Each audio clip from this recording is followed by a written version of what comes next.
Hello and welcome to another edition of Osceola Outtakes, where the Osceola recruiting staff takes a look at three offensive line prospects that are on FSU's recruiting board. My name is Pat Burnham, and I'm joined today by football analyst Mark Salva and Osceola recruiting analyst Charles Fishbein. Guys, welcome.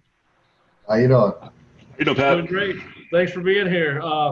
Guys, excited to look at three more offensive linemen. We're going to look at Terrence Ferguson from Peach County High School in Fort Valley, Georgia. He's a four-star prospect that's high on FSU's list, and he's high on FSU. He's also being recruited and has been offered by Alabama, Georgia, Florida, Auburn, and LSU, among others. We're also going to take a look at Bryson Estes. He is an offensive tackle, offensive guard prospect from Eagles Landing, Georgia, and McDonough, Georgia.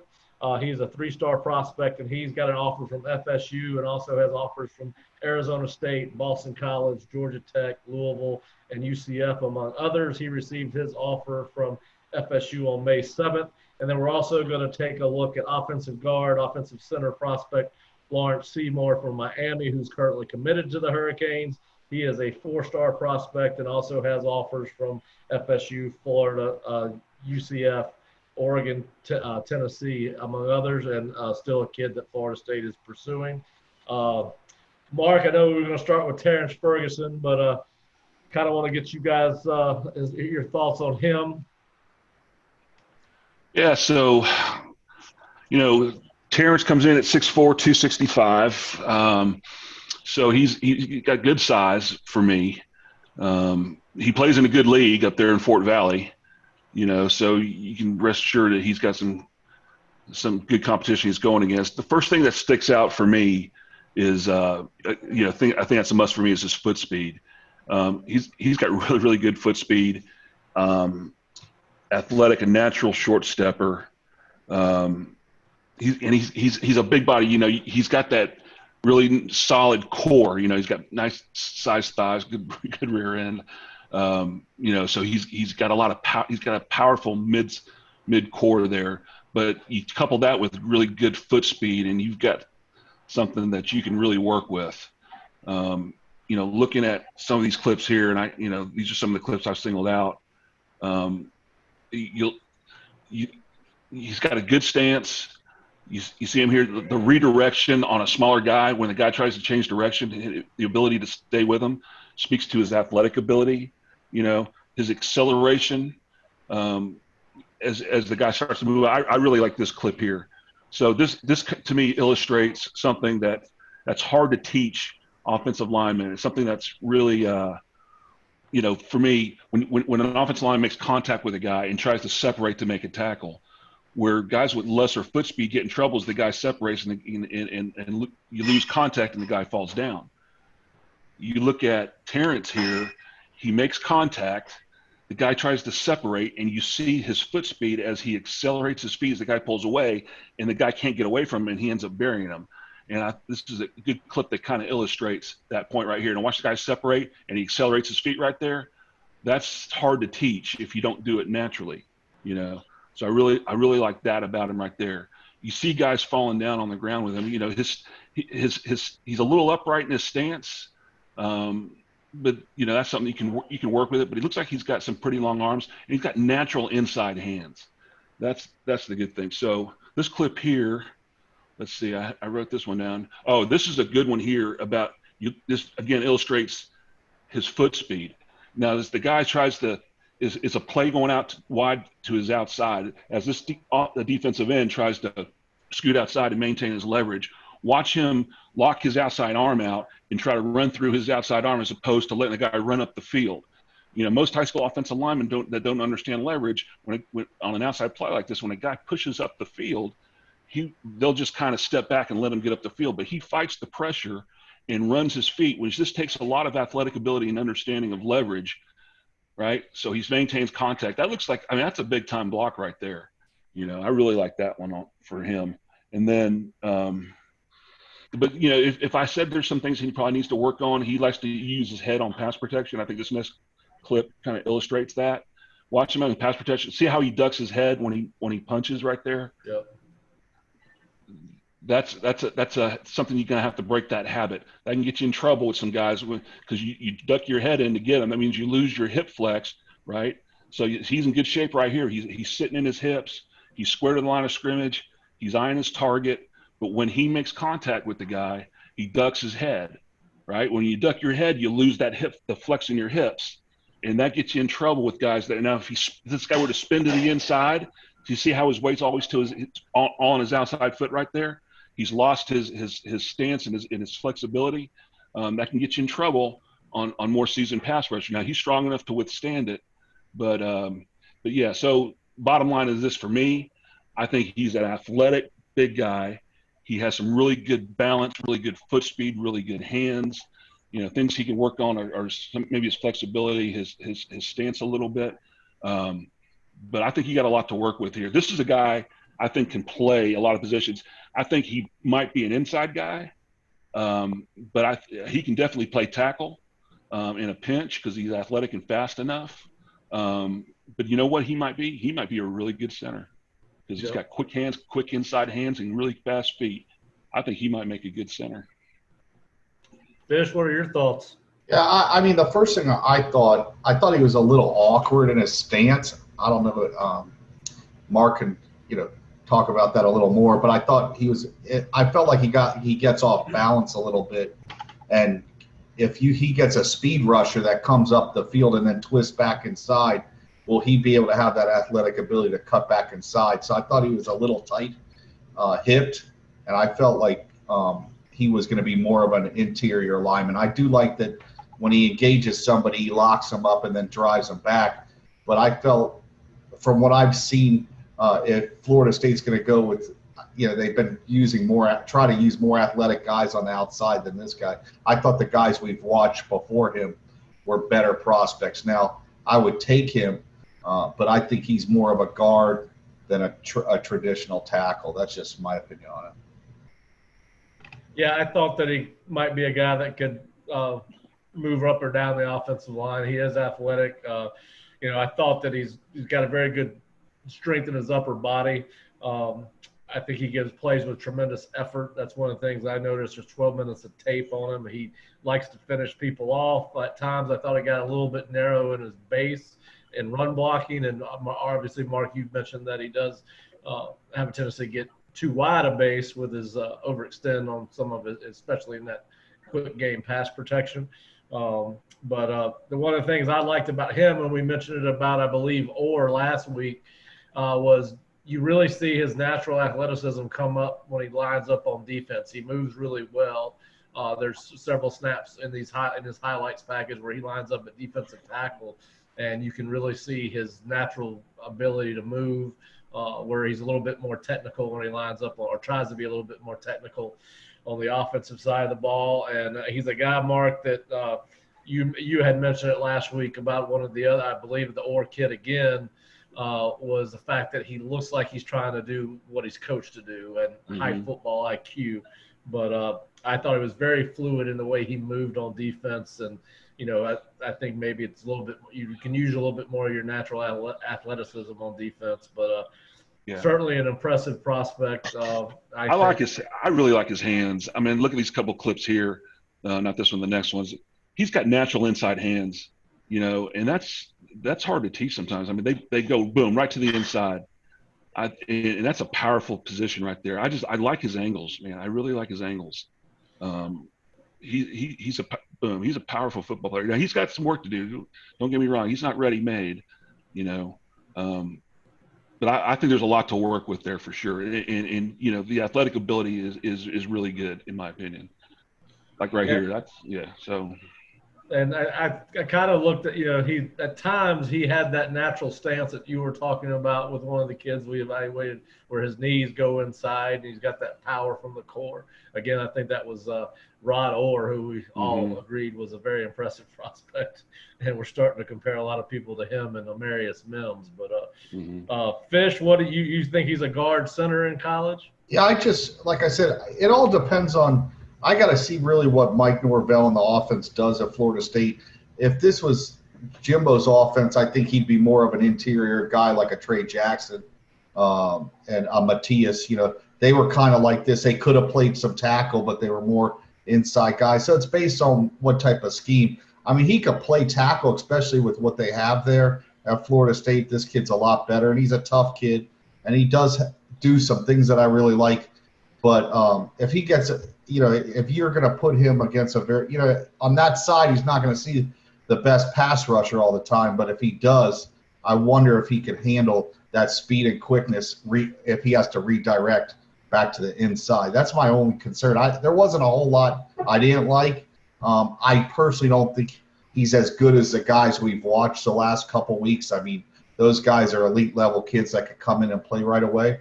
But with some coaching, and he is well coached, how much better is this kid going to get? I know I've seen him listed at 260, but then I also seen him come in at 300 pounds. So I'm curious to see where he weighs as well coming into college. Yeah, and he is ranked as the third best offensive guard in the nation by 24/7 Sports. They also have him rated as the 50th best overall prospect in America, and that's at any position. So, he's a guy that's certainly got some talent. He's got some tools, no question. He's got some. Yeah. And again, Florida, based on all the research I've done, FSU does stand in a good position with him. They are considered among his favorites, along with Alabama and Georgia. Again, he's from Peach County High School in Fort Valley, Georgia. Our next prospect will be Bryson Estes from Eagles Landing in McDonough, Georgia. He was offered by Florida State on May the 7th. He is a three-star prospect. Again, that is the 7th rated offensive center prospect by 24/7 and the 41st best overall prospect from the state of Georgia, and has offers from FSU, of course, Arizona State, Boston College, Georgia Tech, and UCF, among others. Mark, I'll let you start on this one again. Yeah, so this is a good picture of him right here. He's 6'3", 270. This is as a junior, so you're looking at a 16-year-old kid right here. So he's got good size, not elite size, but good size. So you want to if you got to kind of project him a little bit in that regard. You see him do some really good things. I think he has got a really good stance. So it tells me he's got some good hip flexibility, some good ankle flexibility. You look at him run right here, he's not as fluid an athlete as some of the others we've looked at, but he kind of gets the job done. So, but he plays in a private school league, I think, right? He's at Eagles Landing Christian, so he's in a private school league up in North Georgia. Not sure about the level of competition there that we're looking at. So something that I'd have to dig into a little more to get a better feel. But, you look at his foot speed too. It's not the same level of foot speed of the last couple guys we looked at, like, the Orr kid and the Tristan kid from last week and Ferguson from this week. Again, the good stance, you see him kind of, I think that's him right here. You see him, he's got a good, he's compact. The thing you look at, his heels are on the ground, right? He's in a 3-point stance with his knees bent, his hips bent, and his ankles are his heels are on the ground. That tells you he's pretty flexible, right? Pops up a little bit here. Here he is running to the outside on a screen. So he's not as fluid as some guys, but he gets there, right? So he's an intriguing prospect. I'm not ready to say that he's an elite prospect by any stretch. He does things good. He's coached well. I would just like to see everything done a little faster, maybe a little more intensity. I don't know. Here's a good picture of him, stepping down the inside. He's coached well. He kind of drags his back foot a little bit. I remember wanting to highlight this thing. See how slow that second step comes in right here? If you can see it. You coming down inside here, you want to see speed off the ball. Is that first step, it's contact comes on the second step. When that step really gets down there, if it's long and drawn out, that's taking a little too long, and you'll lose hat speed coming off the football there. So it kind of drags a little bit. See how slow it was? You like it to come a little faster and a little harder down on that, But good stance, good power angles. That's a nice little clip there. The double team, I really like that double team. Shows me a good understanding of what it is trying to do, staying square, looking at the linebacker. He's coached well on that regard. good prospect. You know, I'd have to dig into him a lot more, see how he progresses as a senior. You know, he sounds like he's got a good offer list already. I always like these goal line clips. You can really see a lot. You know, good explosion, but the guys just aren't. Just, you know, he's got good explosion coming off, but you just don't see guys just rolling off when he hits them. You know what I'm saying? So, but he does a lot of good things for sure. So for you, he would be a further evaluation as a senior. Just based on these clips on junior film, for me, yeah, for me. Dennis, what are your thoughts? You know, they obviously know a lot. You know, I liked him. I actually like him probably a little more than Mark. You know, what I like is I think FSU's passed on too many of these kids the last 4 or 5 years. Can you get better? Yeah, I mean, the guys we've seen the last few weeks are better players. But I do like, I see his feet on the ground. He's flexible. He's not stiff. I do think he needs to get bigger and stronger. You see the guys he's going against, you could tell he's at a lower level. So you, at that level, when you're at a lower level in high school, you want to see guys dominate, and that is one concern. He's not just physically dominating guys, but as far as being well coached, and I think he's a guy that, you know, he come in, he provides some depth and become a starter, you know, a couple years from now. But I truly believe they've passed on way too many of these type of guys, thinking they could get better, and that's why they're in the position they are right now. Is he a take right now? Probably not, because they're pretty much set at offense, at guard and center. They got Slaughter. They got some – they got a lot of good young players interior-wise at Florida State right now. Their problem is the outside guys. This guy's not going to play tackle, so it could be a wait and see. I agree. But he's definitely a kid that I would keep on the board, and I'd offer him. And if he wants to commit, you could always over-recruit a kid like this, and if he goes somewhere else in the end. But don't get caught with your pants down. I'd rather take a kid like this early, knowing you have a few of these guys in the boat and you know they could play at Florida State, than to be in the position they've put themselves in the last couple of years, where I've constantly talked to their coaches. They're like, oh, we could do better than this, and they end up taking somebody worse on signing day than someone like this kid. Yeah, and I kind of agree with both of what both of you said. I don't, you know, he was more impressive than what I was expecting.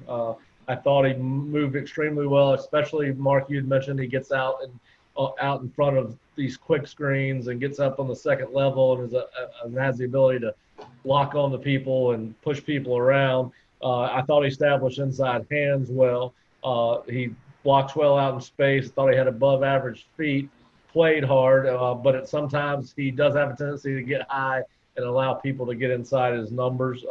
But I certainly see Mark's rationale and maybe holding off, seeing what he does as a senior. I do have the same questions on level of competition, just watching the highlight tape that Mark has. But Fish, I do agree that he would be a guy that Florida State would have to consider offering or taking a commitment from, because you recruit players for one or two reasons, either because they're better than who you're playing against or better than what you got on your roster. So there's a play 47 seconds into the clip.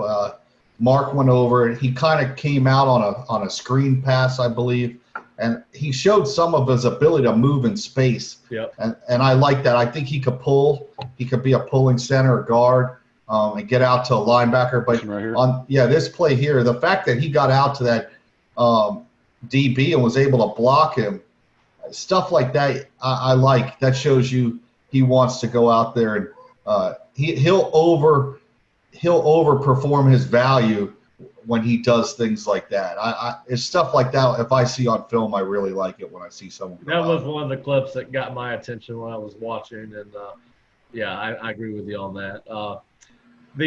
So Fish, would you take him right now if he was committed? I think right now they're in a position that they only have 15 guys that are on roster right now. You're looking at probably 3 or 4 of those guys are going to graduate, so you're down to 11 players. They need probably 6 or 7 linemen in this class, and they only have 1 committed. So I would take him right now. And if there's someone if down the road you have a great season and you could out-recruit him, I have no problem with that either. But I think right now with their need, you can never have enough of these type of kids. Okay. The next prospect we're going to take a look at is Miami commit Lawrence Seymour from Miami Central High School. He has been committed to Miami since March of 2018, so a long time commitment. He is 6'1", about 293. He plays tackle in high school. He's number 50 in these clips. He's a 4-star offensive guard. That's a rating by 24/7 Sports. He's rated the 9th best offensive guard in the nation, the 24th best offensive overall prospect in the state of Florida. He's got offers from Georgia, Oregon, Tennessee, and FSU, of course. And Fish, he's down there in your neck of the nape, so you're probably very familiar with Lawrence, and we'll let you start with Lawrence. Yeah, I'm a fan of Lawrence. I think he's very similar to Isaiah Wynn, who came out of Lakewood High School, played offensive tackle at Georgia, was only like 6'2", 6'3", and similar to Rodney Hudson. Both of those guys were undersized guys coming into out of high school. And I like the fact that this kid's going to have the versatility to play tackle if you need him. I mean, he's not tall enough, but he is long. So he has a length to play outside. So he could play tackle, guard, center. I've seen him physically bully guys on live. The one thing I can tell you is he plays against the very best. You look at some of the guys he's going against week in and week out. He's going against some of the best players, not only in the state of Florida, but they played out. I mean, they played a team out of Virginia last year, and he held his own against a team that was loaded with Division I kids. You do worry about his size a little bit because he's only 6'2", but he will bully guys. I've seen him drive guys off the ball. He has very good feet. From what I've seen, he's athletic.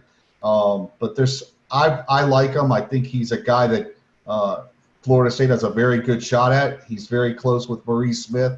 And I think right now with what they need, it's a no-brainer. Plus, it helps you with other kids in Dade County if you land some of these guys. Now, he committed to Miami back in March of 2018. They've gotten a new head coach. How firm is that commitment? And do you think that the success that either one of the two programs has in the 2020 season will impact where he goes?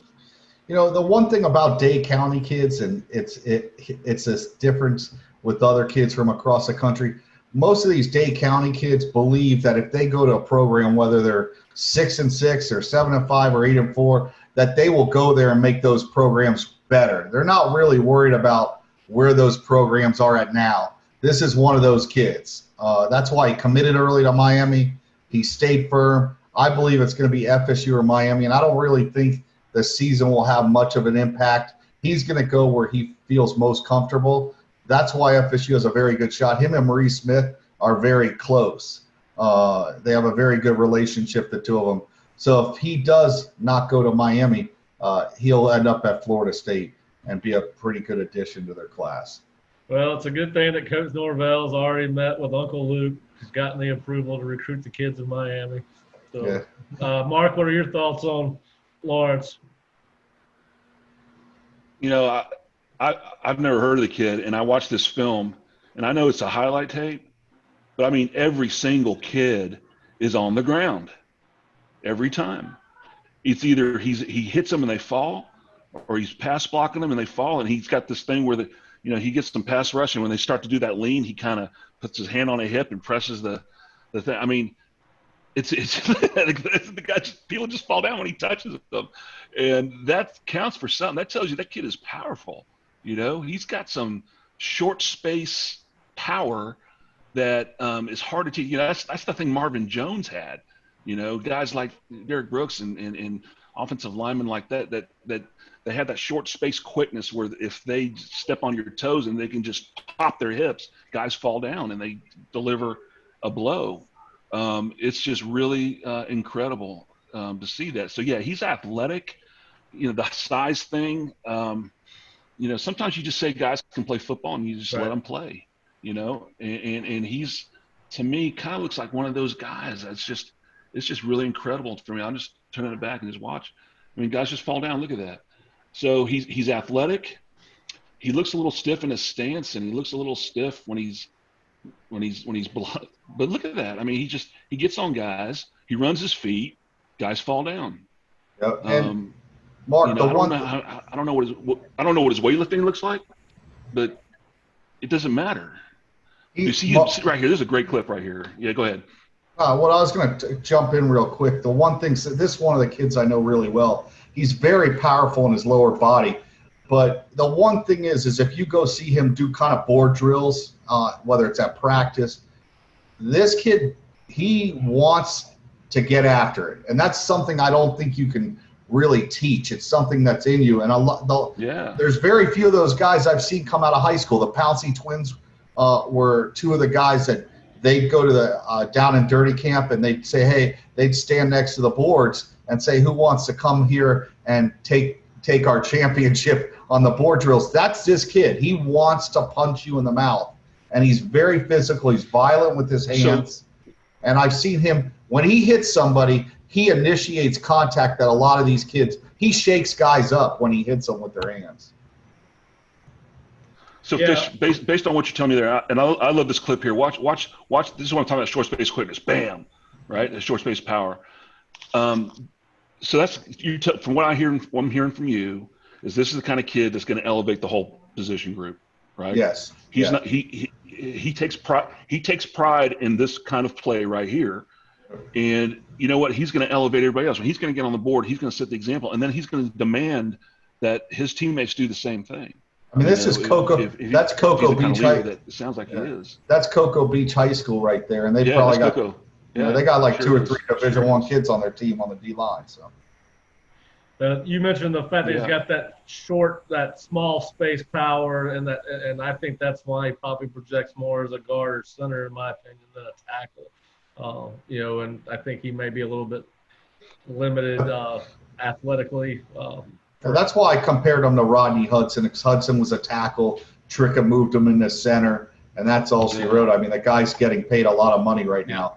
But he's very similar to Isaiah Wynn, who played at University of Georgia. A little bit. Wynn was a 6'2" tackle. I remember guys telling me he's too small to play at a major Division I school. He went to Georgia. I think he was a 3-year starter, and the Patriots drafted him in round 1. So he reminds me of those two guys, and I believe he's a take, and you put him up there, and this is how you improve your offensive line group really quickly, because he's gonna, not only is that this is a type of kid that comes in as a freshman, and he's gonna push guys that are upperclassmen, and that's something they have lacked at Florida State the last few years, is that competition of knowing, hey, I'm not, Eberle was a 4-year starter. Nobody ever competed with him for his job, and that's a problem. That's why, one, he wasn't good enough to play at Florida State, but he had nobody to push him, and they need these type of guys that come in as freshmen and go, you know what, I don't care that you're a senior or junior. I'm taking your job.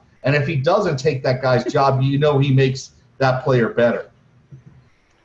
Yeah, you think he's a guy that, because he is considered small, will play with a chip on his shoulder in college? That's how he plays. I mean, Maurice Smith is the same way. He's the same way. They're these guys that people doubted them because they're not the biggest or strongest. But I've seen this kid go to camp and call out kids and say, hey, listen, you're supposed to be, the top guy. Come on, let's go. He's not afraid. If you're the number 1 rated D tackle and he sees you at a camp, I can promise you this is the type of kid that'll say, let's go. Let's see what you're made of. And that's something I like that he has. And I like Mark's comment earlier about sometimes you got to let the tape speak for itself and not so much the measurements. And I think that's too often people take in the measurements to mean they read too much into that. So I agree with Mark on that. And of course, to be honest with you, got to give 24/7 some credit for rating him so high, despite the fact that he does have what would be considered small size for a Division I offensive lineman. Fish, you had mentioned the name earlier. We are taping this on Wednesday afternoon, May the 20th. I've got a source at the University of Florida that tells me that Jake Slaughter, an FSU commitment, is going to take a virtual tour of the University of Florida tonight at 7 p.m. We will try to keep our subscribers updated, but again, this will be the delayed broadcast for us. What are you hearing on Jake Slaughter, and is there a reason for concern? Whenever you recruit these kids, the good thing is if other schools are still recruiting them, you got the right player. I believe Jake's one of those guys, and I could be dead wrong. I see these guys right after you say something, 30 minutes later decommit. Yeah. I just think Jake's been at Florida State a lot. It's not like he's seen a whole bunch of winning football. He's seen 2 coaches now. He's been recruited by Coach Clements at Florida State, and now he's been recruited by Coach Atkins. So he had every reason to hold off on his commitment, and he didn't have to commit early. I believe he likes it there. I think he likes the coaches, and I mean, from what I've heard from my sources, that they feel comfortable that he'll stick with his commitment. Okay. Now, another couple of updates from the last time we met. CJ Perez was offered a scholarship by Florida State as a grad transfer out of Northern Illinois. He did go ahead and commit to Temple, where he was recruited at NIU by Temple head coach Rod Carey. So I think that's probably the biggest impact or the biggest influence on why he chose Temple. But there's still one huge offensive line, graduate transfer offensive lineman out there, Jared Williams from Houston, who has Florida State in his top 5. He is supposed to make an announcement by the end of the month. What are you hearing as the latest on Jared? Florida State's got a legit shot at him. And, the one thing is when you're one of these guys that's a grad transfer, they look at situations. It's not like when they were in high school when they want all those fancy toys to play with. This is a business decision, and that's what it's going to come down to. He wants to go somewhere where he can get on the field right away, and that's an opportunity at Florida State. Miami's already upgraded their offensive line, I feel, enough, and they may, they're still recruiting them, but Baylor's the only school that I've heard that's really got a legit shot outside of Florida State. Yeah, they're obviously Ole Miss is involved in this, and I believe USC as well. Those are at least 4 of the schools. But well, you can't ever count out Lane Kiffin, So. That's true. That's true. And I believe he's got FSU's former offensive line coach there as his offensive line coach, Randy Clements. Yep. So some familiarity there. Well, guys, I appreciate y'all joining us today. Thank you for providing us with your analysis, and I look forward to doing this again later in the week or sometime next week, and continue to stay safe and healthy. Sounds great, man. All right, guys. Thank you. Thanks, bro. Take it easy. Bye.